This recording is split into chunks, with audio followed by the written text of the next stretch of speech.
इनसे मिलिए।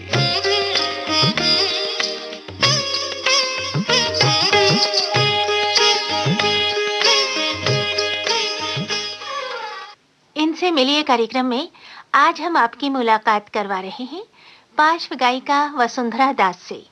इनसे बातचीत कर रहे हैं यूनुस खान। तो आइए सुनते हैं ये बातचीत। वसुंधरा जी, बहुत स्वागत है। कैसा लग रहा है रेडियो पर आकर? बहुत अच्छा लग रहा है। कहें तो ये शायद मेरी पहली इंटरव्यू है AIR के साथ, अच्छा। भारती के साथ। तो मुझे बहुत ही अच्छा लग रहा है। आप अपने आप को पहले सिंगर मानती हैं या पहले एक्ट्रेस मानती हैं? मैं जब 5 साल की थी तब मेरी ट्रेनिंग शुरू हुई थी गायकी में। जी।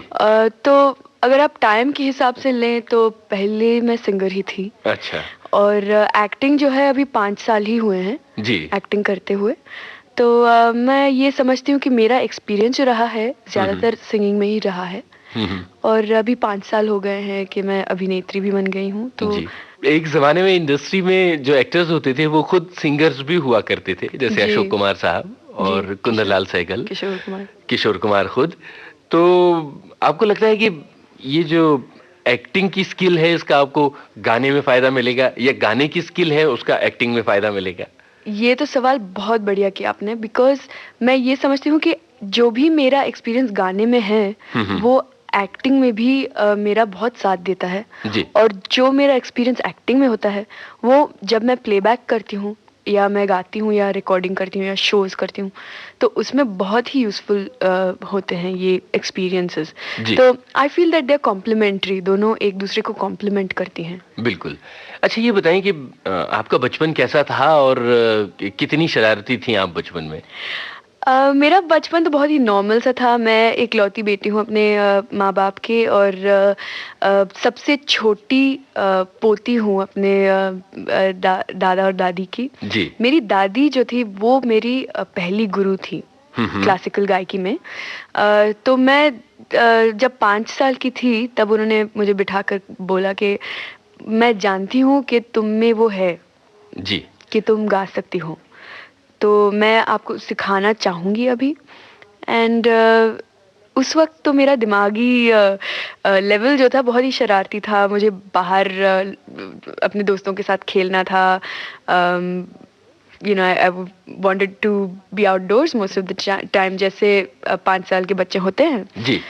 तो मेरी सीरियसनेस उतना नहीं था गाने में। और बेचारी मेरी दादी मुझे पुकार पुकार के थक जाती थी क्योंकि मैं जाके छुप जाती थी। मैं कभी क्लास टाइम पे नहीं जाती थी या कुछ। और जो दादी के साथ एक रिलेशनशिप, हाँ रिलेशनशिप जो है, you take your grandparents for granted, उनको बहुत सताते हैं हम लोग। जी। तो ऐसा ही था। और वो she had a lot of ambitions मेरे थ्रू जो उन्होंने नहीं कर पाया, वो मुझसे करवाना चाहती थी। जी। तो ये सब तब था, लेकिन मैं बहुत शरारती थी और you know it wasn't the right time. लेकिन मैंने बरकरार रखा बिकॉज मेरी माँ और मेरी दादी दोनों ने मुझे क्लासेस में भर्ती करा दिया और फिर मेरा रियाज करवाते थे। जब तक मुझे वो मैच्योरिटी नहीं मिलती कि मैं अपने आप रियाज करूं तब तक वो लोग मेरे पीछे ही पड़ते रहते थे। जी। सो ऐसे उन्होंने मुझे बहुत ही इनकरेजमेंट दिया और बहुत आगे आने की एक मौका दी। जी। हिंदुस्तानी सीख रही थी आप या कर्नाटक संगीत? हिंदुस्तानी क्लासिकल सीख रही थी मैं। अच्छा, तो 5 साल की नन्ही सी उम्र से क्लासिकल म्यूजिक में आ जाने से आपको लगता है कि आपको रियाज करने का एक अच्छा खासा वक्त, एक अच्छी खासी तैयारी आपको मिली है गायन की दुनिया में? तैयारी तो मिली है, लेकिन जहाँ मैं बैंगलोर से हूँ। जी। सो वहाँ की जो माहौल है बहुत कॉस्मोपॉलिटन जो कहते हैं कि डिफरेंट पार्ट्स ऑफ इंडिया से लोग आकर वहाँ पे बसे हुए हैं। तो म्यूजिक में भी इतना एक डाइवर्सिटी रहा है बैंगलोर में, जैसे कि वेस्टर्न म्यूजिक भी बहुत पॉपुलर है। हिंदुस्तानी म्यूजिक शहर माना जाता है। वो तो अब खैर 5 सालों में हुआ है, 5, 6 या 7 सालों में हुआ है। लेकिन जब उन दिनों में म्यूजिक और आज भी म्यूजिक का बहुत ही अहम हिस्सा रहा है बेंगलोर में, अगर आप एक शहर के नज़रिए से देखें तो वहाँ की जो एक्सपोजर एक गायक को मिलती है, फॉर एग्जाम्पल मेरी तालीम तो हिंदुस्तानी में हुई थी, लेकिन जब मैं स्कूल में थी तब मैं क्वायर में पार्टिसिपेट करती थी और ऐसे ही मैं माउंट कार्मल कॉलेज, एक कॉन्वेंट में पढ़ी, मैंने अपना कॉलेज 5 साल के कॉलेज ईयर्स मैंने वहीं पे बिताए, तो वहाँ पे भी मुझे क्वायर की एक अच्छी खासी ट्रेनिंग मिली। और उसके बाद और जब मैं अपने आप म्यूज़िक सुनती रही तो वेस्टर्न ही नहीं लेकिन अरेबिक म्यूज़िक और स्पेनिश म्यूज़िक, ये सब, इस सब का एक एक्सपोजर वहाँ पे मिला जी। तो कुल मिलाकर संगीत की एक बड़ी दुनिया से आपका परिचय हुआ। जी बिल्कुल, और ये बहुत ही अहम हिस्सा होता है ट्रेनिंग का, क्योंकि मेरे गुरु परमेश्वर हेगड़े जो हैं बैंगलोर से हैं, वो कहते हैं कि म्यूज़िक किसी तरह का म्यूज़िक किसी और तरह का म्यूज़िक से बड़ा नहीं होता है जी, कोई सीमा नहीं होती और कोई एक दूसरे से ज्यादा नहीं। बिल्कुल, म्यूज़िक ही एक अपनी लैंग्वेज बन रही है और म्यूज़िक ही बड़ी चीज़ है। हमें ऐसे ज्योग्राफिकल बाउंड्रीज नहीं ड्रॉ करनी चाहिए जी। तो इसका बहुत ही बड़ा असर मुझ पे पड़ा। बहुत अच्छा लग रहा है, बातें बहुत अच्छी हो रही हैं, लेकिन जब विविध भारती के स्टूडियो में कोई गायिका हो, हम गाने की रिक्वेस्ट करते हैं। अच्छा समझ गई। चले जैसे हवाएं सनन सनन, उड़े जैसे परिंदे गगन गगन, जाए तितलियां जैसे चमन चमन, यूं ही घूमूं मैं भी मगन मगन, हे हे ए हे वो ए हे ओ आ, मैं दीवानी दिल की रानी, गम से अनजानी, कब डरती हूँ वो करती हूँ जो है ठानी। वाह, बहुत मजा आया। क्या आपको लगा था कि ये जो गाना है ये इतना बड़ा चार्ट बस्टर बन जाएगा, एक तरह से एक ट्रेंड सेटर बन जाएगा? नहीं, फ्रैंकली मैंने सोचा नहीं था। जब रिकॉर्डिंग कर रहे थे इतना मजा ले रहे थे उस एक्सपीरियंस से कि हमने कुछ आगे सोचा नहीं था कि ये गाना हिट होगी नहीं होगी, हमें सिर्फ इससे मतलब था कि हमें मजा आ रहा था। अच्छा इससे पहले नायक का गाना जो शाका लाका, वो एक अलग तरह की पहचान उसने आपको दी थी, उससे जुड़ी हुई क्या यादें हैं? शाका लाका, जब शाका लाका की बात करते हैं तो पहली वर्जन उसका उसकी पहली वर्जन जो है तमिल में रिकॉर्ड की गई थी जी। और इनफैक्ट ये मेरा पहला कमर्शियल रिकॉर्डिंग था, शाका लाका बेबी तमिल वर्जन। और मेरा पहला रिकॉर्डिंग रहमान के साथ, मेरा पहला रिकॉर्डिंग अपने प्लेबैक इंडस्ट्री में। तो मैं पहली बार रहमान के स्टूडियो में गई और वहाँ पे डायरेक्टर बैठे थे, फिल्म के डायरेक्टर।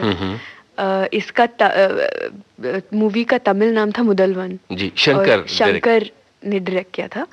तो वो बैठे थे अपने वो जो लिरिक्स के साथ मेरा इंतज़ार कर रहे थे। मुझे तो वो मेरी पहली साल थी इस फिल्म इंडस्ट्री में, तो मुझे शंकर कौन है वो ये सब मालूम नहीं था। तो वो बहुत ही हम्बली बैठे हुए थे और मुझे लिरिक्स दे रहे थे। तो मैंने सोचा कि कोई पोएट के यहाँ से कोई लिरिक्स लेके आए हैं जी। तो मैं लिख रही थी और फिर उन्होंने मुझे सिखाना शुरू किया कि गाना ऐसा जाता है, क्योंकि रहमान के यहाँ से जो स्क्रैच टेप्स आपको मिलते हैं बहुत ही बेसिक होते हैं और आपको ज़्यादातर अपना इमेजिनेशन से करना पड़ता है अपना काम। तो इन्होंने थोड़ा सा गा के बताया, लेकिन अनफॉर्चुनेटली उनको गाना नहीं आता, गा नहीं सकते। तो आइडिया बिल्कुल नहीं आ रहा था मुझे कि क्या ट्यून है, क्या बताना चाहते हैं, क्या, मुझे कुछ नहीं मालूम था। तो मैंने कुछ देर के बाद मैं थोड़ा सा इरिटेट होने लगी और मैंने कहा कि आप रहने दीजिए रहने दीजिए आप, मैं कर लूंगी।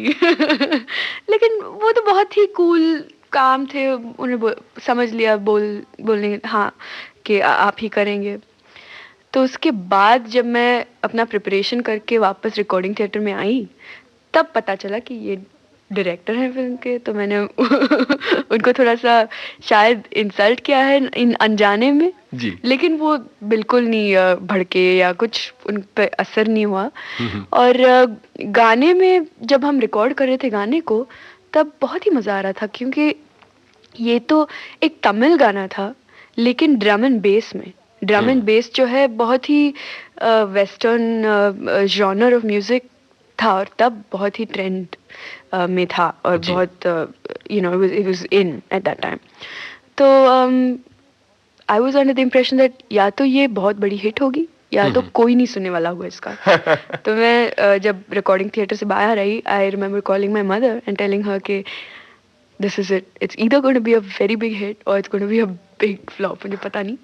और by some good luck and good fortune बहुत बड़ी हिट बन गई जी। और उसके बाद हमने तेलुगु में डब किया, उसके बाद हिंदी में डब किया, उसके बाद बॉम्बे ड्रीम्स नाम की एक प्ले में लंदन में इसको अडेप्ट किया गया। तो बहुत ही पहुंच गई ये गाना। दोस्तों, बातें वसुंधरा दास जी से हो रही हैं। अभी हमने बातें की उनके गाने के बारे में। मैं बैंगलोर में अपना डिग्री फिनिश करके मद्रास गई थी। क्या पढ़ रही थी? मैं बैचलर ऑफ साइंस पढ़ रही थी, मैथ्स, स्टैटिस्टिक्स एंड इकोनॉमिक्स में। इसलिए कि आपकी मदर साइंस से जुड़ी हुई है?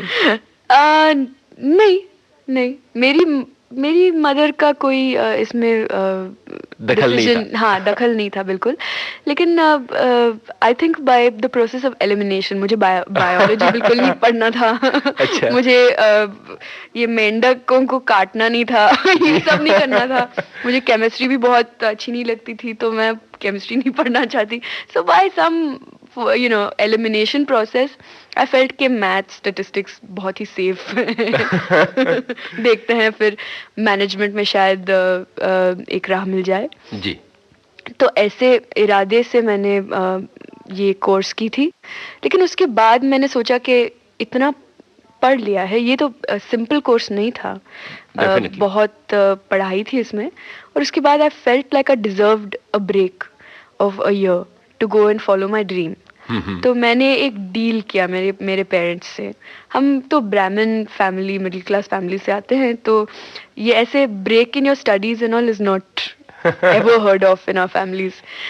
तो मैंने अपने पेरेंट्स को बिठाया, बोला कि I really want to sing. उनको फिलहाल तो ये पता था, लेकिन उनके माइंड में शायद मेरी बेटी एक डे जॉब करेगी, उसके बाद इन द इवनिंग शायद कॉन्सर्ट्स देगी या कुछ करेगी। ऐसा नहीं सोचा था कि एंटरटेनमेंट इंडस्ट्री में she will go and sing for films, ऐसा कुछ सोचा नहीं था उन्होंने। सो ऐसे जो भी है, I should take a year off and study music. I want to do exams in Hindustani classical music, और उसके बाद I want to go and see what is the commercial industry like. So my mother took a promise from me, she said 1 साल के बाद तुम वापस आओगी और फिर अपना मैनेजमेंट कोर्स करोगी। मैंने कहा हाँ, अगर कुछ नहीं हुआ 1 साल में तो फिर ज़रूर आऊँगी जी।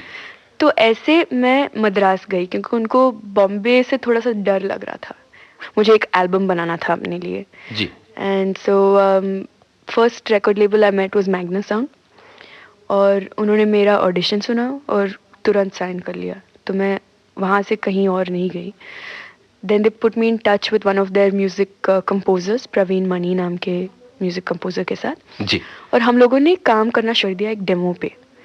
और 2-3 दिन के बाद हमने 3 गाने तैयार कर लिए थे। 2-3 दिन में? हाँ, पूरा फ्रॉम स्क्रैच, जीरो, कुछ नहीं था, और दिन के अंत तक एक गाना हो गया था, with lyrics, with arrangement, with composition, सब कुछ। हमारे लिए भी बहुत चौंकने वाली चीज थी ये। वसुंधरा जी, बहुत अच्छा लगा, बहुत शुभकामनाएं गायकी के लिए। धन्यवाद। इनसे मिलिए। इस कार्यक्रम में अभी आप सुन रहे थे पार्श्व गायिका वसुंधरा दास से यूनुस खान की बातचीत। अब ये कार्यक्रम समाप्त होता है।